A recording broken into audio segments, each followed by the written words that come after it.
Assalatu wassalamu ala rasulillah Sayyidina wa habibina wa syafi'ina wa maulana nabiyina Muhammad sallallahu alaihi wasallam wa ala alihi wa ashabihi wa man wala. Ketua DKM Masjid Baitul Mukminin Permata Aitan yang saya dan kita muliakan, segenap pengurus, para ustadz, para kiai, para ustazah yang saya dan kita muliakan, para tokoh, para sesepuh, orang-orang tua, Pak RT, Pak RW, Lurah, Camat, Satgas yang kita hormati, orang tua saya, sahabat saya, Bang Haji Zainuddin beserta dengan keluarga besar yang sudah jadi wasilah saya bisa bersilaturahim di tengah ibu bapak semuanya. Saudara-saudara kaum muslimin muslimat, adik-adik, anak-anak muda kita yang berkumpul di sini, mudah-mudahan kumpul lagi di surga. Amin ya robbal. Tema kita seperti apa yang Allah sampaikan, wasta'inu bis-sabri was-shalah. Kita jadikan sabar dan sholat sebagai penolong. Ini peristiwa Isra dan Mi'raj Nabi Muhammad sallallahu alaihi wasallam punya latar belakang.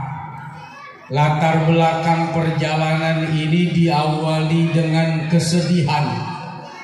Kesedihan yang amat sangat mendalam di tengah perjuangan dakwah Nabi yang penuh dengan ujian cobaan. Kemudian sang istri yang sangat dicinta, Sayyidatuna Khadijah radhiyallahu taala anha wafat meninggal dunia. Ditambah lagi paman beliau yang juga ikut berjuang dan membela Nabi, yaitu Abu Thalib, juga ikut meninggal dunia. Itulah yang disebut dengan Amul Huzn, tahun kesedihan. Ya, masih pada dengar? Nabi manusia mulia, tapi secara kemanusiaan Nabi juga punya perasaan. Ditinggal wafat nangis ya nangis, sedih ya sedih, nyucur air mata ya keluar air mata. Karenanya Allah Subhanahu wa ta'ala ingin menghibur hati Nabi. Biasanya kan orang kalau lagi sedih maunya dihibur ya. Ibu kalau lagi sedih maunya dihibur, diajak jalan kemana bu? Wow, maunya shopping ke mall. Kalau sampai di mall ibu mau ngapain? Cuci mata ya? Enggak ya, nyomot juga ya. Ternyata bukan cuma cuci mata, nyomot juga. Allah ajak nih Nabi dihibur, berangkat dari mana? Masjidil Haram ke Masjidil Aqsa, naik ke langit ke-7 sampai Sidratil Muntaha. Nabi pun di sana ketemu dengan para nabi-nabi senior. Ada Nabi Allah Musa, jumpa dengan para malaikat-malaikat. Ditambah lagi Nabi melihat neraka, melihat surga, yang pada puncaknya Nabi berjumpa melihat Allah Subhanahu. Wah, gimana enggak terhibur? Udah diajak jalan-jalan, ngelihat para pendahulu, ngelihat malaikat, ngelihat surga neraka, bahkan melihat Allah Subhanahu wa ta'ala. Kita diajak ke mall, ngeliat baju udah seneng ya, ngeliat emas udah seneng ya. Kalau ngeliat emas 24 karat bawaannya pengen beli aja ya. Emas 18 karat juga nggak apa-apa ya. Yang penting jangan emas sekarat ya. Itu emas mau meninggal ya. Sampai di sono dapat oleh-oleh. Nah ini habis diajak jalan-jalan pulang bawa tentengan dah. Seneng hati. Mau borong baju, mau borong celana, mau borong apa lagi? Tas. Bukan cuma diajak jalan-jalan, bukan cuma diajak ngeliat-ngeliat, pulang bawa tentengan, pulang bawa hadiah, bukan buat dirinya doang, tapi buat orang rumah ya. Ya Bu ya. Makanya Pak, nih ibu-ibu nih, bilangin lakinya gitu, biar kayak saya kalau ke mall. Saya kalau ke mall nih ngajak bini saya, apa yang dia tunjuk silakan tunjuk. Tunjuk doang. Perempuan itu kan yang mengerikan kan bukan mulutnya, ininya dengerin nih. Ini ditunjuknya serem. Kalau sudah begini,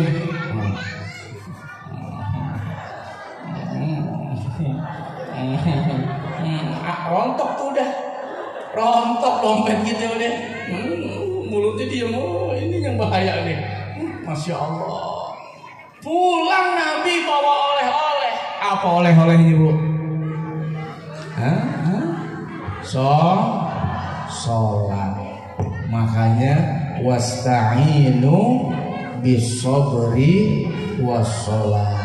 Apapun keadaannya, bagaimanapun keadaannya, baik itu saat senang maupun apalagi di saat susah, maka jadikan sabar dan sholat sebagai penolong.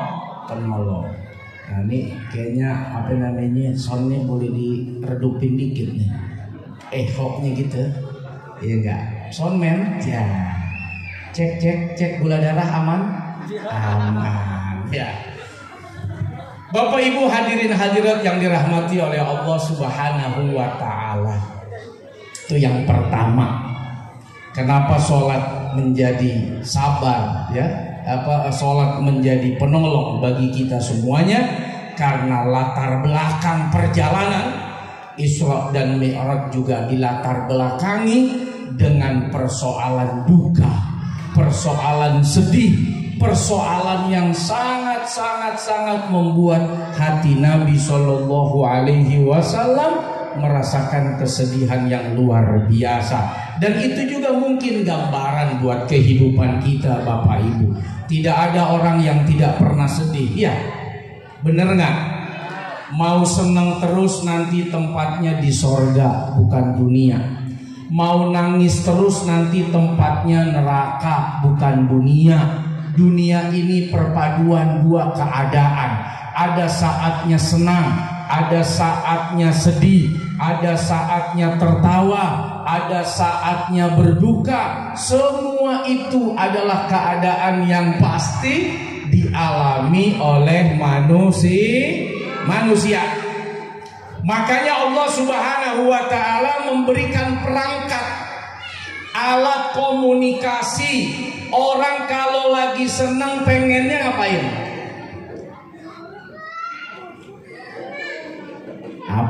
Update lagi seneng, ya enggak? Beli mobil update, beli motor update, beli apa lagi? Beli tas update, beli sepatu update. Update itu kan komunikasi, mau ngasih tahu gitu, gue punya motor, gue punya mobil, gue punya rumah, gue punya, ya update. Begitu juga orang kalau lagi seneng update dong ke Allah, terima kasih sama Allah, minta agar rezeki yang diberikan oleh Allah menjadi rezeki yang berkah. Wa amma bi ni'mati rabbika fahaddis. Jadi mengupdate update rezeki itu bagian daripada syiar. Kalau mau ngambil ke sono, ibu punya tas update biar orang lihat lagi banyak duit nih, gua ngutang dah sama dia gitu. Bapak punya mobil baru update, ada yang susah, gua mampir ke rumah Bang Haji, baru beli mobil dia, lumayan, masa beras liter 2 liter aja gua nggak dibagi. Itu perintah agama. Wa amma bi ni'mati rabbika fahaddis. Kalau dapat nikmat dari Tuhanmu, kasih tahu. Ini jangan dapat nikmat ngumpet, susah ngomong. Ya duit lo agak. Ayo dah, kalau gak punya duit ke rumah gua, ngapain? Nangis bareng. Nangis bareng. Makanya disuruh update, biar orang yang susah, orang yang gak punya, tahu kemana dia mengadu, tahu kemana dia meminta, tahu kemana dia menyampaikan persoalan. Tuh lagi seneng update, ya Allah, terima kasih. Aqimis sholata li dzikri. Tuh. Maka dirikanlah salat untuk mengingatku. Begitu kata Allah. Orang kalau udah dapat nikmat terima kasih. Kalau udah terima kasih sering inget nggak sama yang ngasih? Baik itu mah orang. Tiap gajian anak gue dibeliin coklat. Baik tuh orang. Tiap bulan gue dikirimin beras. Beras setiap bulan dikirim. Coklat buat bocahnya setiap bulan dikirim. Ingatnya gak hilang-hilang. Allah kasih kita nikmat, coba dah, ayo. Tiap bulan apa tiap detik? Tiap tahun apa tiap detik? Mata bisa ngedip aja udah enak banget ya. Nggak pakai ngomong, tinggal ke bini. Yes, udah jadi bahasa itu. Itu. Ayo eksekusi. Kode. Nih, saya inget banget ya. Kemarin 2021 tanggal 11 Juli emak saya meninggal. 16 Juli bapak saya meninggal. Saya nggak punya abang, nggak punya adik, nggak punya kakak. Ini saya udah yatim piatu. Jadi kalau ada yang mau ngasih paket tanah dan rumah saya terima. Lah kalau yatim bocah makasih aja permen. Ya kita kan yatim tua. Masa dikasih permen mau waper ya. Bayangkan nih bapak ibu yang sekarang masih pada hidup nih. Nih. Kalau boleh minta sama Allah ya. Kenapa enggak yang ini aja sih pada duluan? Tapi kan hidup nggak bisa begitu. Udah diatur. Kadar dukanya diatur sudah. Remuk banget hati saya. Nggak kebayang Pak, orang tua meninggal sampai ngebareng begitu. Taunya kita mah meninggal atu-atu gitu. Mak duluan misalnya karena emang udah sakit-sakitan, udah cuci darah, bapak belakangan gitu. Kapan gitu dipanggilnya biar ada persiapan matang. Diborong. Nggak pakai ampun itu, nyesek banget, remuk, waduh. Tapi mau nyalain siapa? Mau nyalain Allah? Mau nyalain malaikat? Mau nyalain siapa? Nggak ada yang bisa disalahkan kecuali pakai nih ayat, jadikan sabar, sholat, penolong, titik. Ya Allah. Mungkin masih ada bahasa terima kasih itu kalau kita mau melihat bahwa dalam ujian itu masih ada nikmat dari Allah. Sepanjang sebelum COVID saya memuter kemana aja udah kayak gangsing. Pagi pergi, siang pergi, malam pergi. Kitanya belum orang tua kita belum bangun, kitanya udah jalan segala macam. Wah, tiap hari. andai itu dulu ya, pas lagi sibuk-sibuknya emak bapak kita meninggal, kitanya lagi di Papua, atau kita lagi di luar negeri, atau kita lagi ada di tempat yang nggak bisa cepat pulang, nyampe udah ditinggal kuburannya doang, karena udah dimakamin. Pas begitu nyampe tinggal batu nisan sama tanah yang bisa dilihat. Sedihnya pakai banget gak tuh? Banget. Tapi Allah tuh kayak ngasih kesempatan saya Pak 2 tahun kemarin. Nggak kemana-mana orang PPKN, pengurangan pendapatan kiai dan mubalik. PPKN, ya. Diam aja di rumah. Mau ngapain di rumah? Ya nemenin orang tua, nemenin ngobrol, nemenin jalan, nemenin ke rumah sakit, nemenin berobat. Waktu dimana saya nggak dapat kesempatan itu sebelumnya, hampir 2 tahun tuh saya lakuin. Meninggal, nggak pakai bilang-bilang lagi meninggalnya, tumben-tumbenan.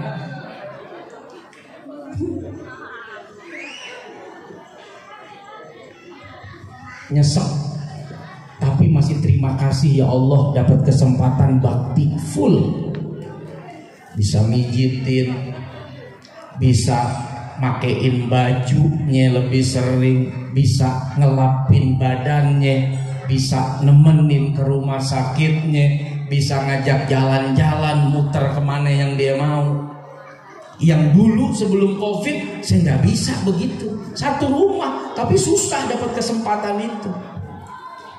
Remuk tapi masih bilang ya Allah makasih 2 tahun kesempatan di tengah COVID Engkau berikan kesempatan saya melayani ayah dan ibu saya. Kalau pakai ini mah nggak ada marah. Mau bilang apa? Mau marah sama siapa? Mau benci dengan siapa? Semua sudah diatur oleh Allah. Makanya bersyukur kita masih diberikan oleh Allah ngumpul sama anak, sama emak, sama bapak, sama cucu, sama mantu. Dan kita baru tahu Bapak Ibu kalau sekarang itu nafas yang Allah edarkan, oksigen yang Allah berikan kepada kita dengan bebas, ini barang mahal. Ya, betul kagak?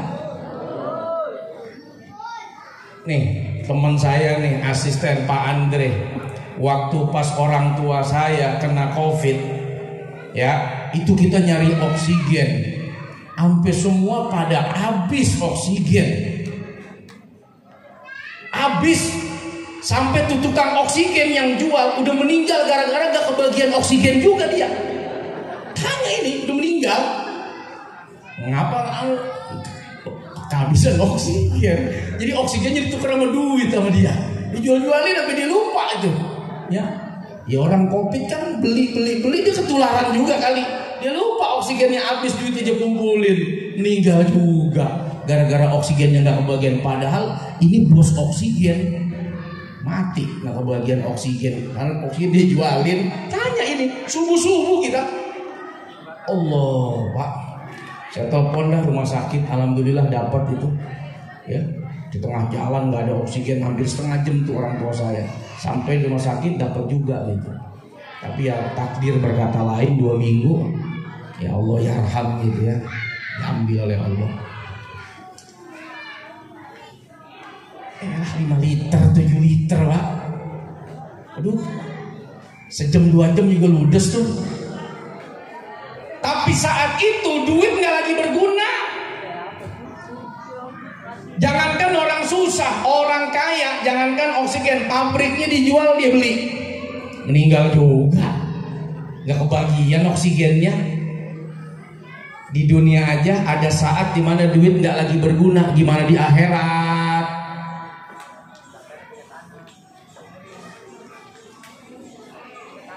Yauma la yanfa'u malun wala banun, gak ada manfaat lagi tuh yang namanya harta. Di dunia aja kagak laku duit kita, nggak kepake. Coba dah Pak VIP tolong Pak, Bapak geser meninggal pasien orang. Iya kan? Ini ada duit nih 100 juta, 1 miliar kalau perlu buat orang tua. Belum tentu rumah sakit mau mindahin. Begitu dipindahin lah pasien modal. Bayangkan. Saat itu Pak, saya beli Gamaras Pak. Satu ampul itu Gamaras tuh 60 juta. Butuh 19 ampul, beli. Nyampe Gamaras jam 7, jam 8 bapak saya meninggal, diduluin sama Ijroil. Belum disuntikin, meninggal. Udah ikhtiar cakep itu. Wah, itu obat entah siapanya ngumpetin, saya kagak paham tuh. Dari 3 juta jadi 60 juta itu harga. Sel-sel apa itu darah yang diapain nggak ngerti kita itu. Nama obatnya tuh. Buat orang tua bayar. Walaupun dia meninggal juga ya jangan diseselin. Ya kalau meninggal gua nggak beli itu obat, jangan. Ya, manusia ini ya meninggal juga ratusan juta lagi. Begitu nggak beli nyesel. Tahu begitu gua beli tuh setan tuh. Suka bikin nyesel pada perasaan atas takdir. Dibeli nyesel, nggak dibeli nyesel. Jangan diseselin. Yang penting ikhtiar buat orang tua. Bayangin tuh. Kita nih napes aja udah nggak pakai bayar saudara. Nggak perlu berebut. Nggak pakai tabung. Yang penting masker dipakai sering ganti. Bapak kata pemerintah 3 jam sekali apa tuh ganti masker, supaya saudara kagak mati keracunan jigong sendiri. Itu maksudnya. Mati covid mah kagak, cuman maskeran sampai 2 hari nggak diganti, lu mati keracunan jigong. Itu kuman semua.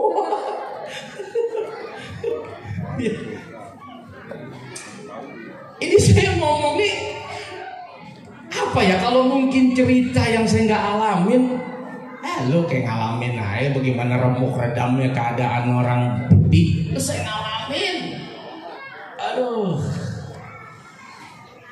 sampai saya tuh bukan putus asa ya, tapi saya tuh sampai kayak kehilangan arah Pak.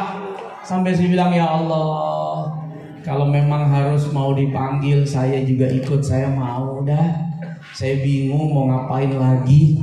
Cuman begitu ngelihat bini saya nggak jadi ya Allah, masih jadi janda muda gitu, nggak rela juga saya.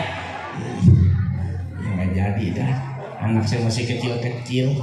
Ya siapa yang ngurus gitu. Nggak jadi ya Allah, panjangin lagi dah umur saya gitu. Tapi kalau ingat bokap nyokap lagi nih, ya Allah.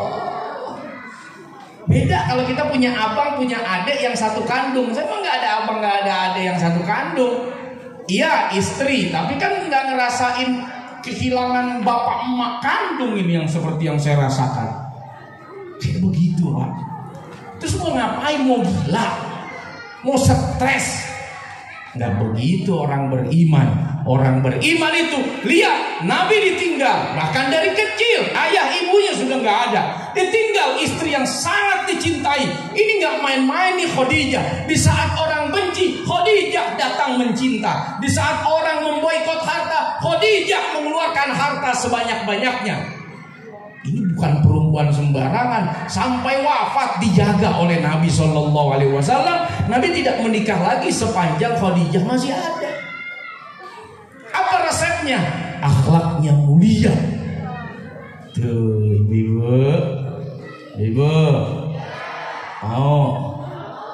mau apaan? Main mau aja. Kalau mau terus dikenang oleh suaminya kayak Khadijah yang akhlaknya mulia. Kaya tapi sama suami hormat. Ini udah susah bareng, berantem mulu lagi. Jadi katain mulu.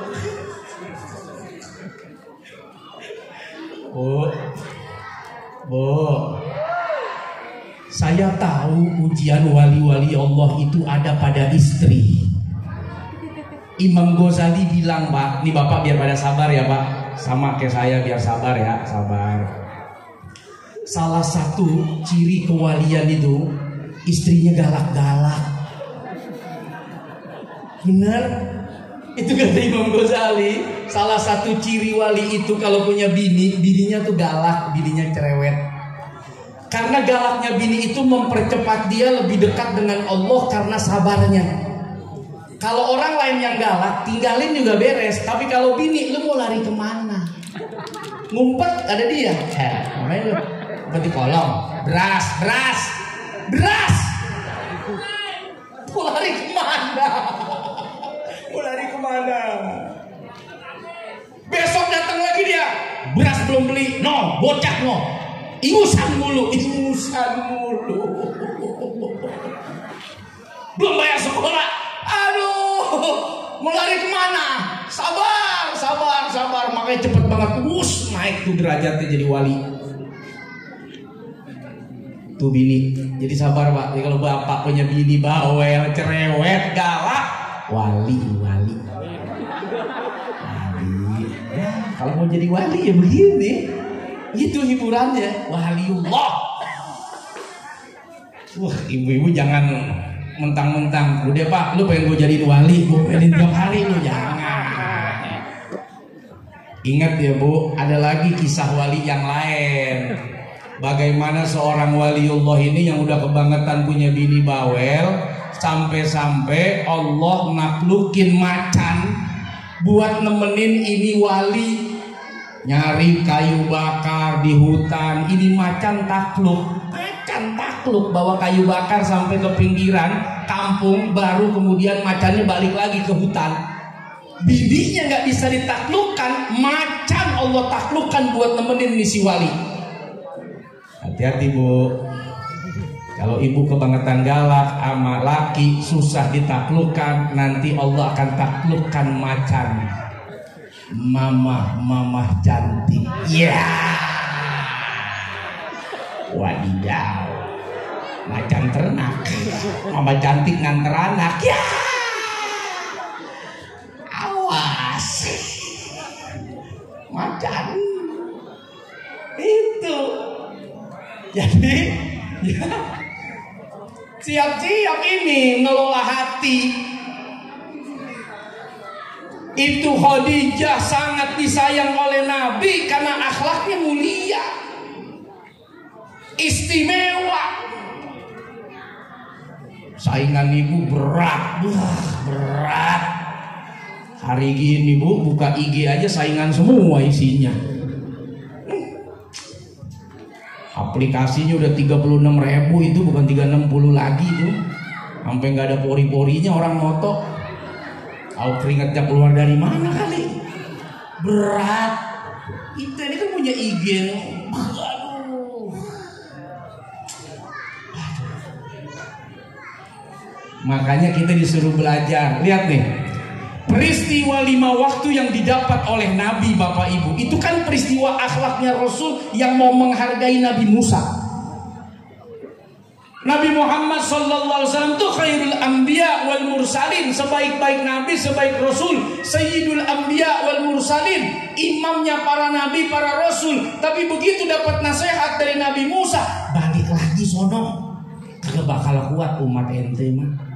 50 waktu, 5 waktu aja udah pada puyeng, gimana 50 waktu baru melangkah hayya 'alas shalah, balik lagi dari 50 waktu. Kebayang nggak kalau waktu itu Rasulullah nggak dengerin Nabi Musa, terus kemudian kagak balik negosiasi.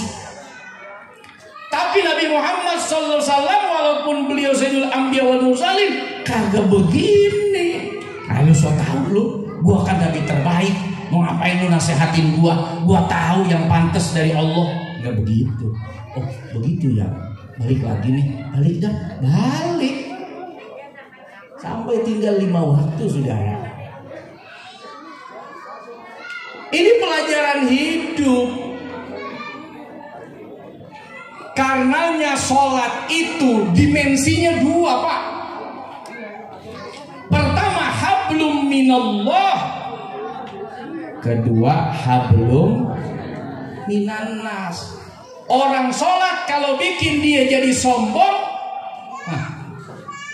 pertanyaan tuh sholatnya bagaimana tuh bisa bikin dia jadi manusia sombong, manusia paling merasa pinter, merasa hebat, merasa jago, merasa segalanya. Sementara dimensi sholat itu hablum minallah, hablum minannas. Dimulai dengan apa? Takbiratul Allahu Akbar. Diakhiri dengan salam. Assalamualaikum warahmatullah. Oh, ada janda tuh. Lihat, tua apa muda? Waduh, ini janda tua perlu disantunin. Ini janda muda mungkin dikawinin gitu. Kalau janda tua butuh makan, butuh tempat tinggal, butuh pakaian. Kalau janda muda kalau dibiarkan takutnya nge-BO. Bahaya. Wende kawin. Ini anak pemuda Pancasila paham-paham aja lu. Banyak apa? Lihat tuh, ada orang miskin nggak? Ada anak yatim nggak? Ada fakir nggak? Lihat kanan. Wah, orang butuh bantuan. Kasih dia selamat. Bukan orang beriman kata Nabi, yang dia kenyang tetangganya lapar. Dia lihat kiri, assalamualaikum warahmatullah. Biar kata dia Kristen, biar kata Hindu, Buddha, Katolik, Konghucu. Selama dia manusia, dia punya kehormatan yang mesti dijaga sisi kemanusiaannya. Lihat itu, hablum minallah, hablum minannas. Makanya Rasul sallallahu alaihi wasallam bilang apa? Kita nih masuk surga Pak Bu, bukan karena sebatas amal kebaikan perbuatan ibadah kita, tapi kita masuk surga illa birahmatin minallah, karena Allah kasih rahmat. Kalau nggak ada rahmat Allah, tiket surga kita belum cukup.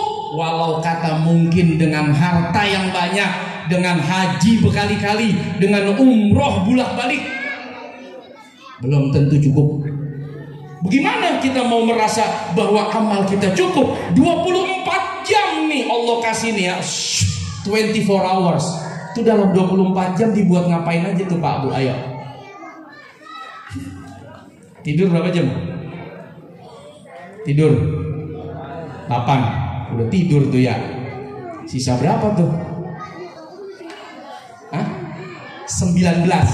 16 jam diapain lagi tuh? Pasar, main handphone, ngomongin orang, nyari air, nyari bahan buat diomongin, ngomen-ngomenin orang, baca WA, merhatiin status. Apaan lagi ya?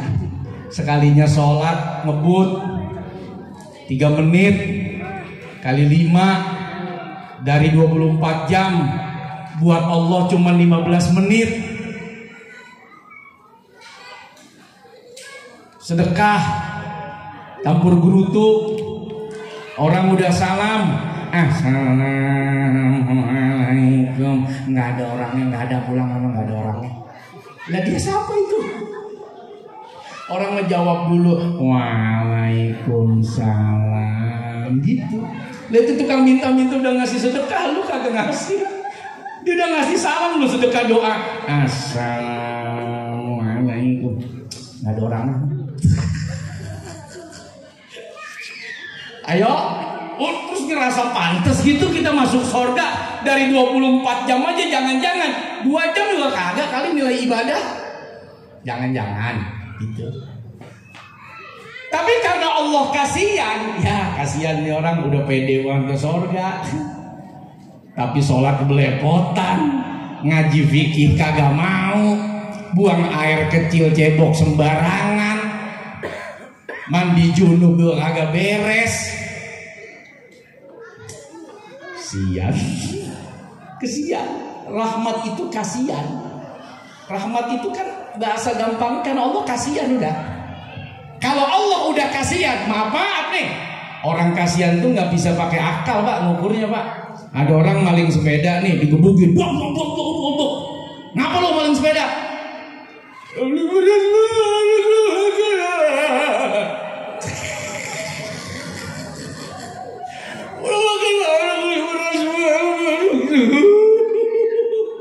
Wah, kasihan juga nih, malah udah ditampolin lagi. Maling sepeda cuma 200.000, kesian. Patungan, tambah ini 2 juta tuh, udah nyolong dikasih lagi 2 juta. Apa kata orang? Maaf ya, lu PA lu orang maling lu kasih 2 juta. Apa kata kita yang ngasih? Ya gua kasihan ngelihatnya. Emang sih dia maling, tapi kan anaknya pengen makan, bininya belum masak, udah bengep lagi. Gua kasih 2 juta, nyolongnya 200.000, bonusnya 2 juta. Kalau ditanya apa? Kasihan. Lah kalau manusia Pak punya sifat begitu, apalagi Allah yang udah menyematkan dirinya Ar-Rahman, Ar-Rahim. Maka pantas dalam riwayat hadis Abu Hurairah, maaf nih, seorang pelacur sekalipun dia bisa masuk surga karena dosa diampunin. Sebab apa? Memberi minum kepada anjing aus. Anjing aus ada di pinggir sumur. Ini pelacur tiap hari bikin dosa, cuman itu kebaikan dia, rahmat Allah dapat. Mau protes? Ya, kagak bisa. Orang dia yang punya rahmat, orang dia yang punya keputusan, mana kita bisa protes? Bayangin 2019 saya haji waktu itu, Bang Haji, Bu, mungkin udah haji paling nikmat kali ya Bang Haji. Bang Haji kan 2016 ya, saya 2019. Kenapa saya bilang paling nikmat? Setelah itu 2020 datang tuh Covid datang. Wah, udah 2 tahun orang gak hajian. Di sono saya ketemu dengan Abu Yauji almarhum. Di sono saya ketemu dengan Mbah Mun almarhum. Mbah Mun bilang begini sama saya waktu ketemu. Bisa saja kita masuk surga, Pak Ustadz, bukan karena amal besar kita, tapi karena amal kecil. Sebab amal besar memang hitungannya juga besar. Saudara nyumbang gede nih, nggak disebut aja, gedek. Ada gitu Pak, gue yang nyumbang, gue yang kata disebut, gedek. Buru-buru beresin, astagfirullahaladzim. Jangan terus dibiarkan gitu, manusiawi itu. Ada rasa tuh langsung buang dengan astagfirullahaladzim. Biar nggak kehapus gitu amal kita. Tapi kalau orang nyumbang kecil disebut malah malu, nggak usah disebut. Tuh dia hamba Allah haji orang 2.000. Hamba Allah 2.000. Ini kalau baca ayat Isra Mi'raj ya, bi'abdihi, itu hamba Allah tuh ya Rasulullah sallallahu alaihi wasallam. Dia tulis hamba Allah. Nyumbang berapa? 2.000.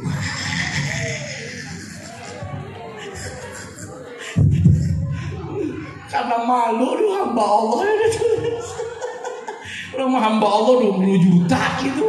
Lu hamba Allah 2.000. Ya tapi gak apa-apa daripada kagak. Ya. Dan dia kagak ngitung. Jangan-jangan yang 2.000 itu nyelamatin dia ke surga. Kata Mbah Mun, itu bisa jadi kita masuk surga karena menyelamatkan semut yang ada di toples gula, Pak. Ibu-ibu nih yang sering pada main ke dapur nih, pernah lihat semut nggak kecemplung di toples gula? Sering ya? Itu kalau ada semut di dalam toples gula, ibu apain? Wah, gua bejek, gua pites, gua pencet, gua bebesin, gua rendem sekalian. Gua gedek banget ngeliat ini semut. Habis gula gua, padahal saya masih banyak. Ngambek ibu-ibu. Itu semut tuh kejebak. Tolong dibebesin. Kata Mbah Mun bisa jadi tuh kita nyelamatin tuh semut. Itu semut jadi rahmat buat kita. Itu kita gak pernah tahu. Makanya sholat itu ngajarin kita hablum minallah, hablum minannas. Saat kita Allahu Akbar, nggak ada lagi yang lebih gede kecuali Allah Subhanahu wa Ta'ala. Udah nggak ada. Apapun itu kecil. Persoalan apapun, siapapun, kecil udah. Allahu Akbar. Allah. Makanya minimal niat itu kan di situ tuh. Saat kita Allah, udah nggak ada apa-apa tuh, kecuali ya Allah sudah. Lagi enak-enak ya, baru mulai. Bismillahirrahmanirrahim. Alhamdulillahirabbil alamin. Ikan asin. Lupa buat tutup. Mana ada suara kucing lagi.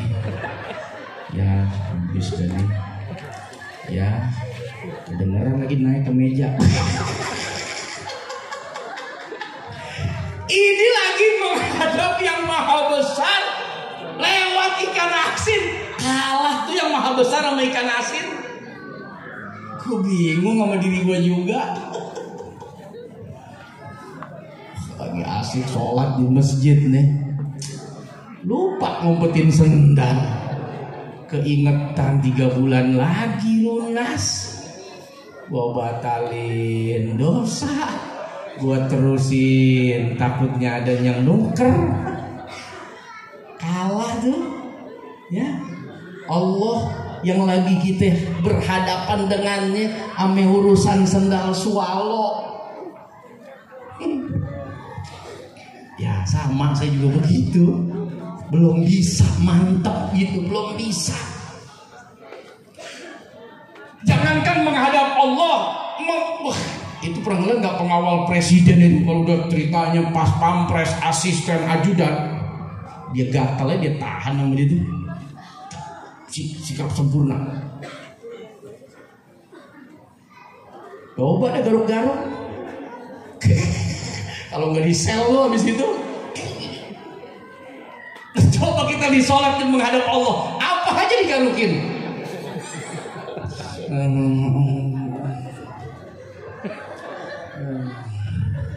Pengen ngomong takut batal, di hati aja lama banget. Kalau begitu mau gue mulainya tadi belakangan. Begini.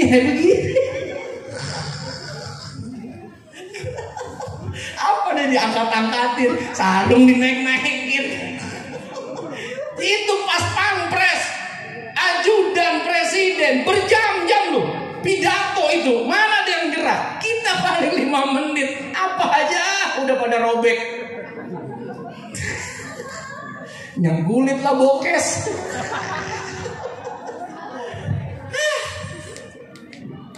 Ya saya juga begitu, nggak bisa belum gitu. Makomnya emang ya makom standar sudahlah. Yang penting pada saat takbiratul ihram minimal udah nggak ada yang lain kecuali Allah, udah makom standarnya kita awam begitu. Makom wali nabi ya nggak bisa, mesti mantap. Bayangin. Lagi berhadapan dengan yang punya dunia, lagi minta dunia. Datang tuh kotak dunia kecil, rese banget. Pakai bunyi, pakai begeter, ditaruh di kantong geter. Kan kita mikir, siapa nih telepon ya? Masih baru 1 rakaat lagi.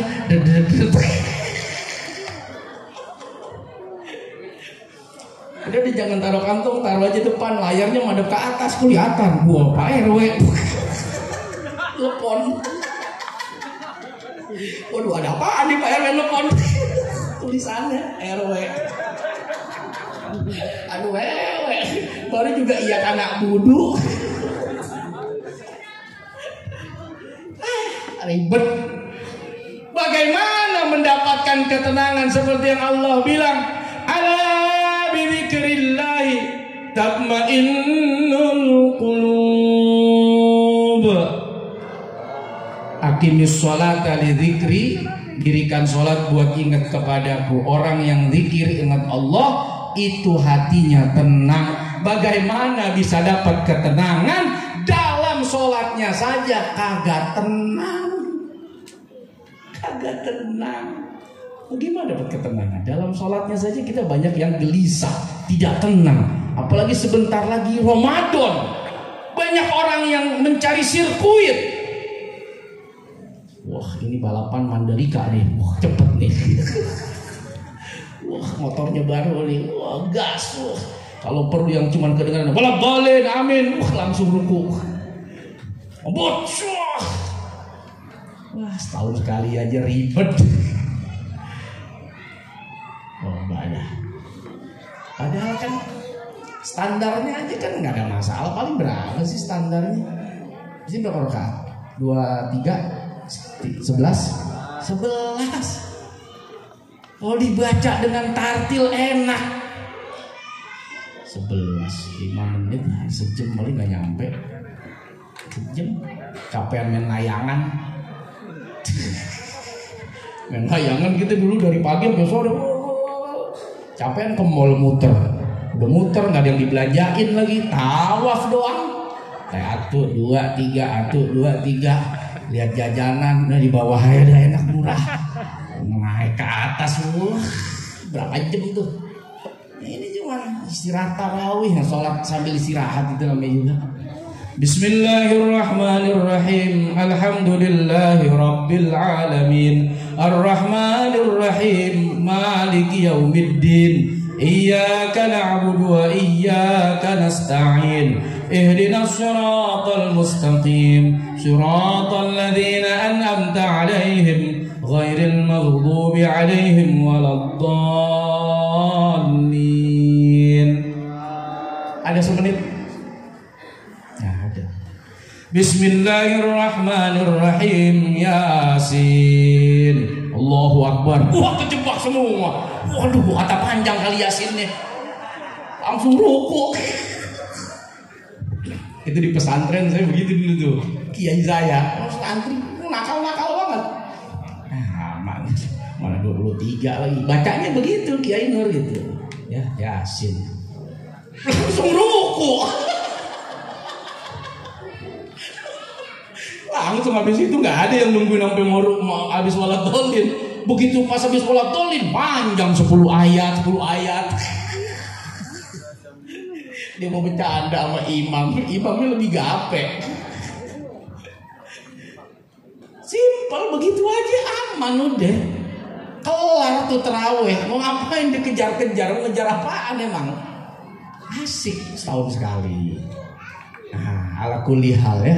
Mudah-mudahan Allah Subhanahu wa taala menitipkan ketenangan di hati kita, di batin kita, di tengah kehidupan kita yang saat ini mungkin lagi dalam keadaan yang serba tidak menentu. Tapi kalau Allah sudah menentukan arah, Nabi Allah Musa pun selamat dari kejaran Fir'aun. Nabi Allah Ibrahim sekalipun selamat dari bakaran api.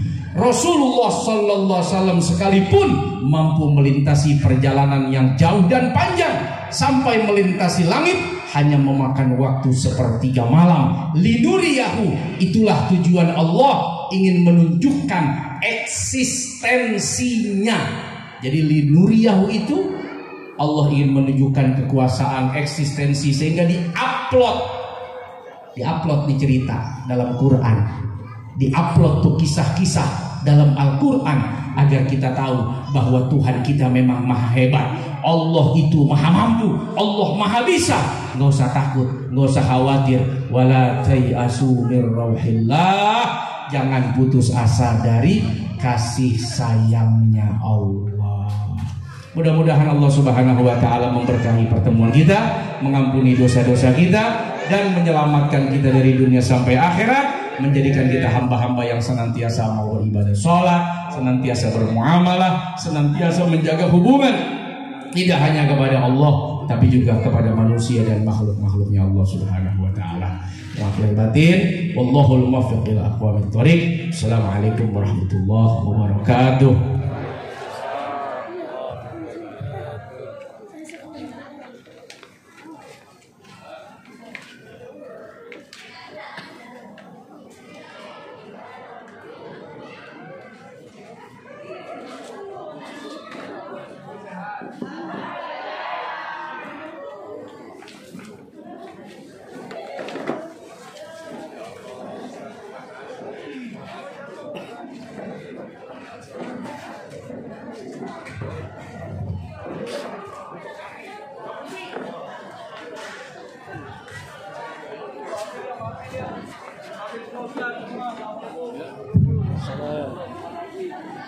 Adapun acara yang terakhir yaitu doa dengan hormat kepada Kiai Haji Purwanto untuk memimpin doa.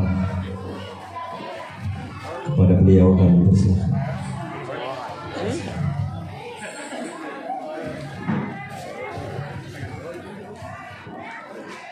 Baik, Assalamualaikum warahmatullahi wabarakatuh.